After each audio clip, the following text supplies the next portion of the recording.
Class is dismissed, boys and girls.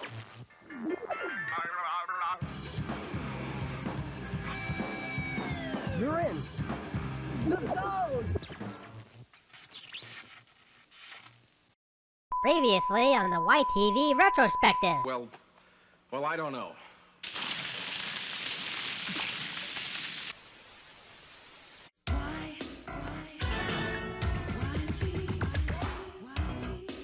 Check this out. Everybody.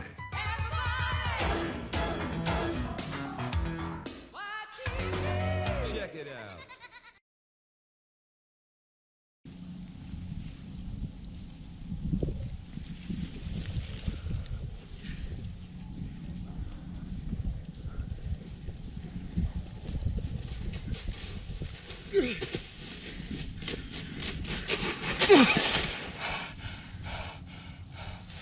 Hits! YTV Retrospective. Yes, my friends, today we're going to take a look at some shows that were brought here all the way from the United Kingdom. And there were many that started out in the first decade of YTV's history. We have talked about a few shows in the past, with the likes of the Thomas the Tank Engine shorts for Shine Time Station, Worst Witch, and Grizzly Tales for Gruesome Kids. Now today we have a lot to go over, so we're going to be organizing these shows into two groups. The first group will comprise of shows from the first broadcaster in the UK, and that is the BBC.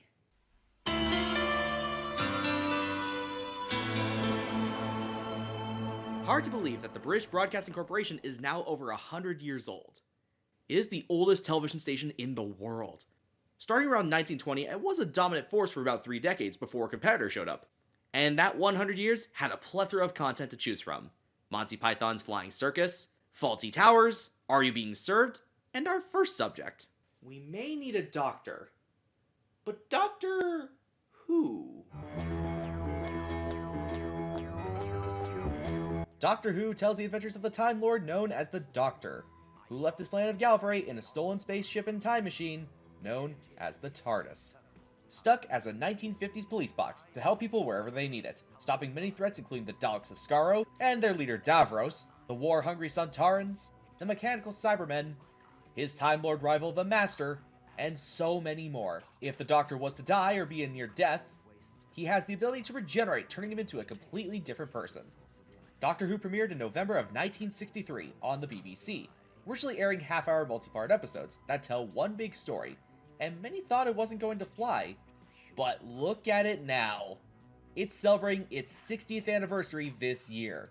Intriguing storylines like Genesis of the Daleks, where the Doctor is called upon the Time Lords to prevent the creation of the Daleks, but is it moral? But if I kill, wipe out a whole intelligent life form, then I become like them. I'd be no better than the Daleks. Or how about Spearhead from Space, where a newly regenerated Doctor, played here by John Pertwee, is now exiled on Earth and needs to stop the threat of the Autons, mannequins that can attack at any moment. It is great science fiction. YTV aired the classic era of Doctor Who in 1989, airing episodes when they were brand new, with the 7th Doctor, Sylvester McCoy. Doctor Who against the Daleks. How do you just rewire a piece of alien machinery? It's easy. We have 900 years experience. But is it enough to defeat Davros?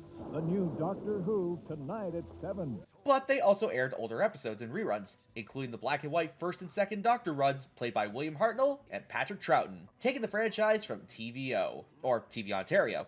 However, they would only air it until 1994, when it got moved to a channel called Space!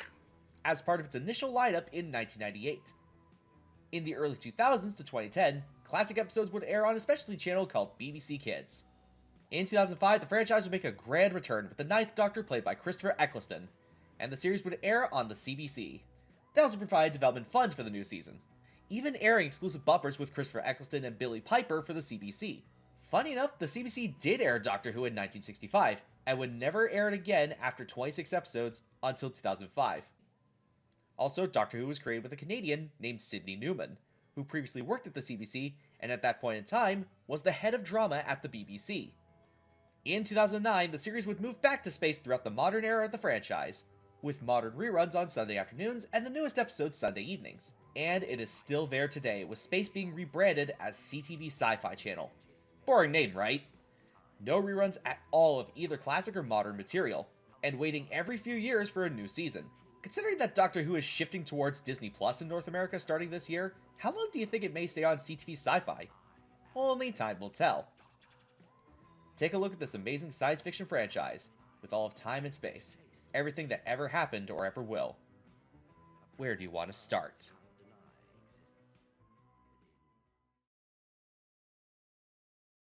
Speaking of Doctor Who, the next show's creator actually wrote a few episodes during the late 70s and early 80s.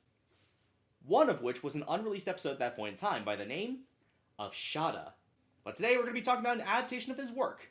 This is The Hitchhiker's Guide to the Galaxy.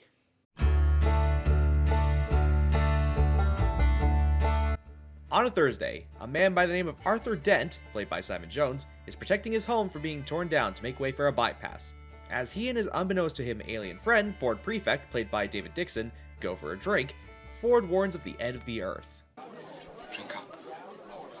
The world's about to end. This must be Thursday. I never could get the hang of Thursdays. A Vogon spaceship shows up to detonate the Earth in order to build an intergalactic bypass. The use of words expressing something other than their literal intention. Now that is irony.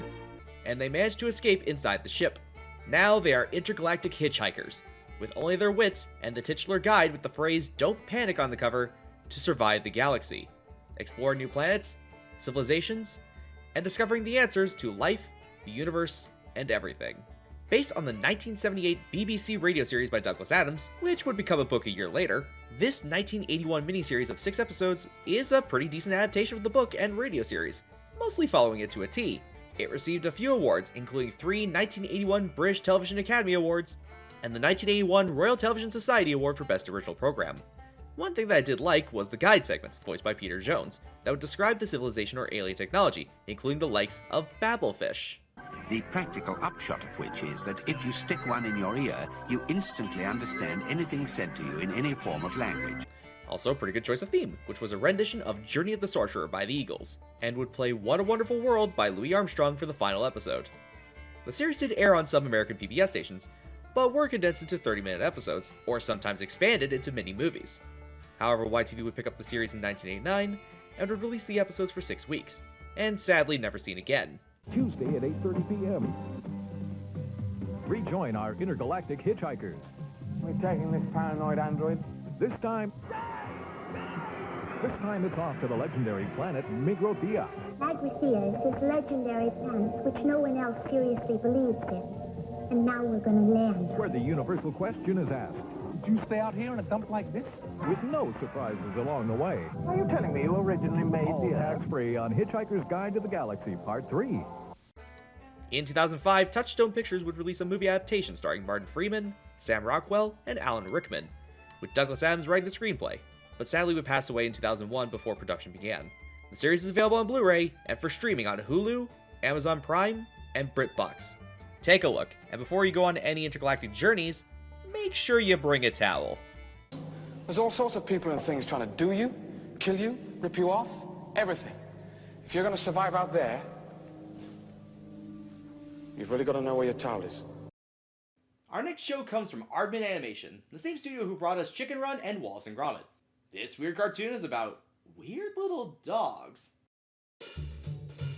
Rex the Runt is about the misadventures of 4 tiny plasticine dogs. Rex, the leader of the group, the straight man and narrator. It's Mr. Wangle, accountant to the stars, everybody. Now, how about your books? The ones with lots of numbers written down. Bad Bob, the gun-toting, eye-patch-wearing slob. You know, you really shouldn't take up a hobby you can't physically manage. Putting up shelves isn't a hobby. It's just that it's about time we turned up. Wendy, the sarcastic token girl of the group. You two are full of crap, you are. You know full well the police are after us because they think we've robbed a bank. And Vince, the manic oddball of the quartet, who sometimes suffers from random Pavarotti disease. This is a weird one indeed, as the show appears to have an ongoing plot, it's episodic, and completely filled with non-sequiturs, all at the same time. Even the animation can be seen as weird, as the characters are depicted as flat 2D models mixed with live-action backgrounds. The series ran for 26 10-minute episodes over 2 series. It did air on YTV for 1 year, from 1999 to 2000, and it wouldn't be the only Aardman series to air. In the mid-2000s, to coincide with the television premiere of Wallace and Gromit: The Curse of the Were-Rabbit, YTV aired the 3 Wallace and Gromit shorts before the movie: A Grand Day Out, The Wrong Trousers, and A Close Shave. You can find episodes of Rex the Runt available on the official Aardman YouTube channel, Ardboiled. Give Rex the Runt a watch, and witness the claymation madness. Our last show for the BBC is heading back out to space, but maybe with a crew as clueless as we are. On the mining spaceship Red Dwarf, an onboard radiation leak kills everyone on board, except for several low-ranking technicians. The lowest technician, Dave, wakes up 3 million years later to find his only companions are a life form evolved from his cat. Better make myself look big. Fearsome. I was fearsome. And Arnold J. Reimer, a hologram simulation of his pedantic dead bunkmate. No one wants to know some stupid story about how you beat your cadet school training officer at risk. Then disaster. I threw a 2 and a 3. Aimlessly roaming the universe, the ramshackle crew encounter danger and disaster at every turn. Can they stay alive long enough to find a way back to Earth? Originally airing on BBC Two from 1989 to 1999, then came back in 2009 on a channel called Dave. What would you do with Frankenstein? I'd send it down to the medical center and I'd have it cut up and test run on it. Would you put it back together when you'd finished? Lister. Wait, not that Dave. There we go. And it's still going today with 12 series and, as of this recording, 74 episodes. YTV aired the series from 1989 to 1990, and it actually came back in 1993 all the way up to 1994. In total, airing only 4 series. And while we couldn't find a full TV promo for the series, we do have an audio-only version. When a time-hopping dreamer catches a new breed of pneumonia, he may find himself socializing with walking, talking figments of his imagination on Red Dwarf. Space fun for all, and all for space fun, tomorrow night at 8:30 on YTV. There were 2 pilots made to bring Red Dwarf to America on both PBS and NBC, but sadly didn't work out. Majority of the series is available on Blu-ray and DVD, and available for streaming on BritBox. If you are looking for intergalactic shenanigans, look no further than the crew of Red Dwarf. Now our second group is the competitor to the BBC, and it wasn't just one station. Starting in 1955, this is independent television, or ITV.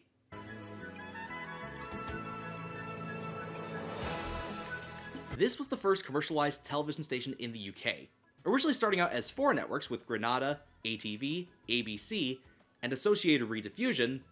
It expanded over the years to be 16, including a breakfast television station in the 80s. By the 90s, the stations would buy and merge with one another, until the 2000s where they all became one name, ITV.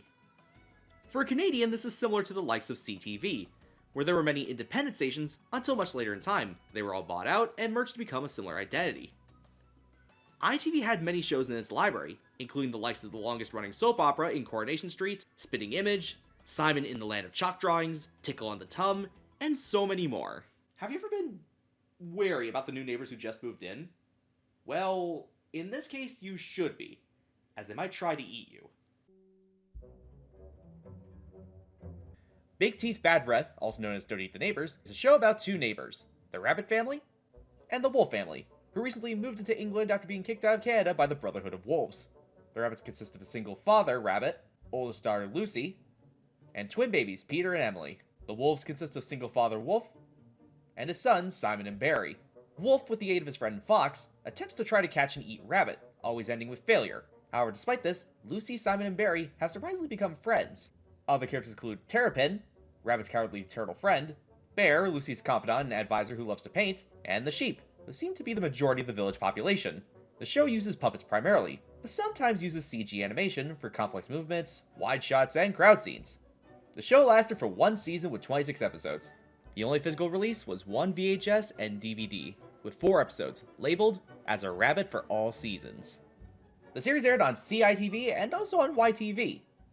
It's a show about poetry. Lucy, Lucy, you are so juicy. It's a show about tragedy. Wolf, a meet my mother? It's a show about... The Mars penal colony has been taken over by space rabbits. All right, okay, stop it. Now, this is a show about really bad breath. And if I'm gonna finish this promo, I'm standing way back here, because this is nasty breath. And they're breathing all over me. All right, go ahead now. Okay, go. Big teeth, bad breath. Thursdays at 7:30. Check it out, and let the hunt begin. Now, the next show was a pretty well-known animated series in the UK, and it was known as Danger... It never aired in Canada? Well, there's gotta be something that we could take and make it into its own series. Let's see. We have a bear and a frog. Nah. A crow that had an Italian accent, then turned to a Cockney accent? Try again. How about a vampire duck? We might be onto something. This is Count Duckula. In the halls of Castle Duckula in Transylvania, there lives a family of vampire ducks. The Counts of Duckula. Foul beings that can only be vanquished by sunlight or a stake through the heart. Once a century, a ritual can be used to bring back a Count Duckula from the dead. However, the most recent incarnation did not go as planned. Rather than human blood, the butler Igor and Nanny accidentally used tomato ketchup, and thus brings back the Count as a vegetarian that doesn't kill people, immune to sunlight, and is more seeking fame and fortune, taking their home across the world until sunset, only to get his comeuppance by the end. Nothing! Nada! Nix! Zero! Zilch the big... Zero! These ridiculous, silly, childish superstitions that you... Count Duckula is voiced by the same person behind Danger Mouse, David Jason. Let me get this straight. You want me to give you 800 billion drachmas... Or else, whoever she may be. I see. The series was produced by Cosgrove Hall Films and aired on Thames Television in 1988, and ending in 1993, with 4 seasons and 65 episodes. I think this series was the one they went all in on for a good while, as the animation is surprisingly improved from Danger Mouse. This series definitely has a more dark sense of humor, which does make sense considering this is an homage to the age of monster movies. The sort of night that makes one feel good to be dead. Igor? Precisely, my lord. I feel a trifle hungry. I think I shall take a stroll to the village and bite a neck or two. Surprisingly enough, this was also a co-production with Nickelodeon, as during the 80s, they formed a strong relationship with Cosgrove Hall after the major success of Danger Mouse, and was looking for a new series to fill the gaps as Danger Mouse would leave Nickelodeon in 1987, only to come back in the early 90s. YTV would get the series in 1989, and it would last until 1993, around the same time the series would end production. Presenting the care and feeding of a Duckula. Treat him gently, feed him often, and he'll behave himself. Maybe. This concludes another friendly Duckula tip from your Duckula network, YTV. The series in its entirety is currently available on YouTube under the official Count Duckula channel. Sink your teeth into this series as we say, good night out there, whatever you are. Now this next one takes on a different art form that took on a life all its own. May need to count down for this one though. 5, 4, 3, 2, 1. Thunderbirds are go! In the year 2065, on the remote Tracy Island, there lives a secret organization ready to help whenever there is trouble and to save human lives. This is the team of International Rescue. This comprises of former astronaut Jeff Tracy and his 5 sons, Scott, John, Virgil, Gordon, and Alan. They are pilots of 5 technologically advanced vehicles known as the Thunderbird machines. There also lives the scientist behind the Thunderbird machines known as Brains and his assistant Tintin. They help people in danger on land, in the sea, in the air, or out in space, whether it is caused by natural disasters or by the criminal mastermind, the Hood. In the event of sabotage, they call upon the secret agent Lady Penelope Creighton Ward and her butler, Aloysius Parker. This was the 4th series created by Jerry and Sylvia Anderson, with a filming technique known as Super Marionation. No, not Super Mario! This is a technique using marionette puppets that were electronically modified with moving lips that were in time with pre-recorded dialogue, but also used model-scale effects in the same vein as the tokusatsu movie or series, like Ultraman or Godzilla, and it was glorious. It gave way to many pyrotechnic effects and model effects to inspire many who worked on the series and those that watched it. One of the people who worked on Thunderbirds was a man named David Mitton, who would later produce 2 model series that you may recognize. The first was Thomas the Tank Engine and Friends, and the second was called Tugs. From September 30th, 1965 to Christmas Day 1966, Thunderbirds ran for 2 seasons and 32 episodes. It was produced by ITC Entertainment, which is owned by Lord Luke Grade, who also aired the show on his ITV station, ATV, and became the most well-known series in Jerry Anderson's library of Super Mario Nation. It got 2 movies, an anime adaptation, a live-action movie in 2004, which didn't do so well, and a reboot series in 2015 called Thunderbirds Are Go. This blends CGI animation with the practical model effects that we have come to know from the original. Even fans went above and beyond through Kickstarter and recreated the Super Mario Nation style into 3 brand new episodes in 2016 to commemorate the 50th anniversary of the series, making the episodes from 3 audio plays from the 1960s. That is impressive. YTV would pick the series up in 1992, and would not only pick up Thunderbirds, but 2 more Super Mario Nation shows with 1967's Captain Scarlet and the Mysterons, and 1964's Stingray. Thunderbirds are go. FAB. Calling International Rescue. We need your help desperately. This is urgent. Thunderbirds, Saturday mornings at 8. All 3 would leave YTV in 1995, although Thunderbirds would make a comeback in the early 2000s, either airing them late at night or in the early mornings. You can find the series on DVD and through streaming, courtesy of Shout Factory. Check this series out, because it is F-A-B. Say, have you ever been out in a field and saw a scarecrow? What if it were to talk and cause chaos? This is the story of Warzel Gummidge.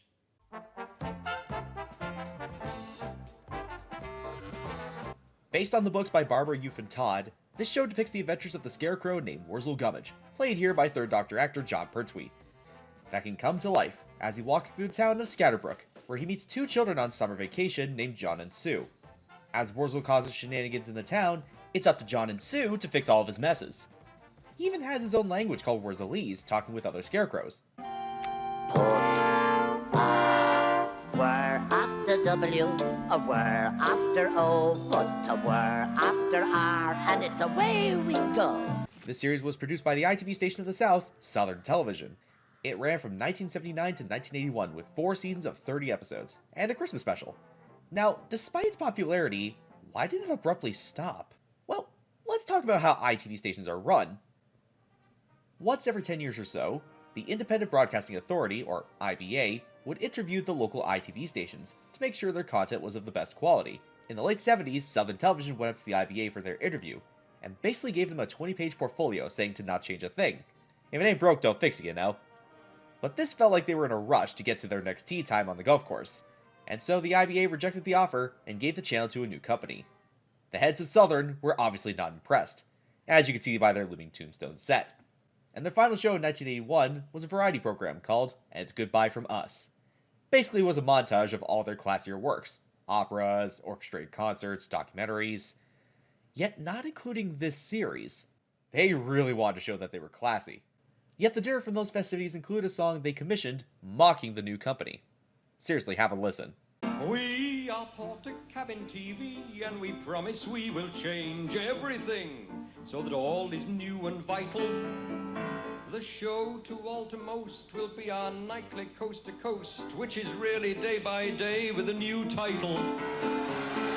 Little hypocritical, don't you think? As Southern Television was no more after 23 years, a new company stepped in named TVS, or Television South, which provides some pretty good content. Some shows you may recognize that they had a hand in were the likes of Rupert, Art Attack, Jim Henson's The Storyteller, and Fraggle Rock. But sadly, they didn't renew Warzel Gummidge, and the series was left in limbo. However, it came back in 1986 with the series Warzel Gummidge Down Under, which was filmed in New Zealand. This series was produced by Television New Zealand and Channel 4, and lasted for 2 seasons and 22 episodes. Jon Pertwee was sadly passed away in 1996, and he is recognized around the world for both his roles as Warzel and the Doctor. He is sadly missed. In 2019, a new series for the BBC would be created, with Warzel this time being played by Mackenzie Crook, and oh god, why does he look like Voldemort with a beard? The original series is currently available on Blu-ray in the UK, courtesy of Fabulous Films, and for streaming on BritBox. Take a look out in the field, and there you may find a good series with Warzel Gummidge. Our final show today may be one of the most iconic shows to release in the UK, and it might not be what you're expecting. The vaudeville shenanigans of Kermit the Frog and his group of aspiring artists, with the likes of comedian Fozzie Bear, the weirdo Gonzo the Great, the in-house band Dr. Teeth and the Electric Mayhem, and the woman that knows how to make an entrance, Miss Piggy. They also got famous guest stars on every episode, including the likes of Julie Andrews, Vincent Price, Mark Hamill and the cast of Star Wars, and Elton John. But did you know that the Muppet Show was originally made in the UK? In the 70s, Jim Henson was seeing major success being a part of the PBS series Sesame Street. But he wanted to create a Muppet series that was more adult. He brought the idea all across the three big networks in the US, NBC, CBS, and ABC, and all three turned it down. What the hell was that all about? Part of the reason was that the pilots were not working, with the characters not really gelling, so even having the title of the show called The Muppet Show, Sex and Violence. The other part was that many have seen puppetry as more of an art form for kids, which was something that Jim was trying to avoid. While he was getting work, including being a part of Saturday Night Live with The Land of the Gorch, in which everyone working with the project basically hated it, with John Belushi coining the term mucking fuppets. It wasn't until a television executive in the UK named Lord Lou Grade called Jim and made an offer to produce a show there. He, of course, agreed.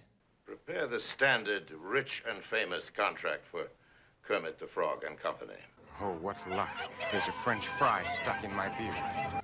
And thus, we got the show known around the world, as it premiered in 1976 on the Midland station of YTV, ATV, and saw fantastic success all around the world, with it being available in first-run syndication in the US, with Lord Lou Grade not only helping Jim with The Muppet Show, but 3 of his movie projects: The Muppet Movie, The Great Muppet Caper, and The Dark Crystal. YTV would pick up the series day 1, and would last up until 1994. Boo, boo, that's terrible, terrible. Get off the stage. You are the worst. To the birds with this show. I've seen cheeseburgers funnier than that. It's Over the Top with Bird, Fozzie, and Pops, tonight at 7. The Muppet Show would air again in Ontario onto the channel CTS, the Crossroads television system. However, you can find majority of the series on Disney+.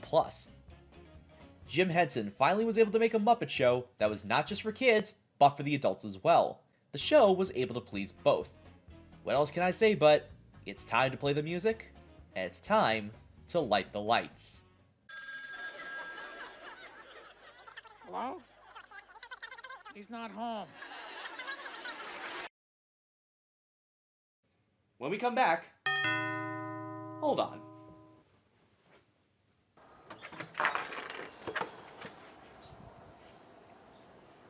Weird. No one there.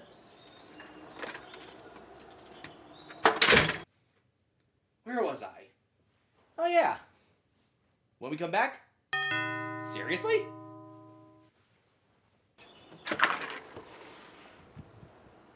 Seriously?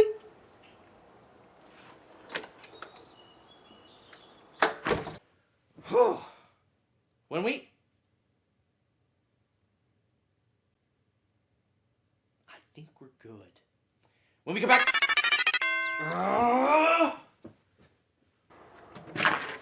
What is it? You just got pranked by the Prank Patrol. Oh, you guys. Next time on the YTV Retrospective. So, you think you can pull the perfect prank? Yeah, we can do that. First, you'll need a victim, like this confused-looking kid. This is the beginning of our prank.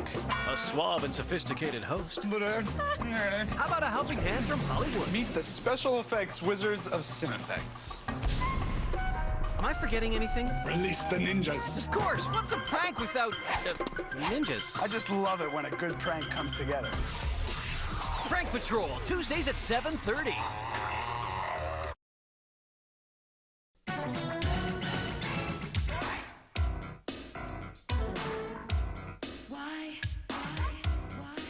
Check this out.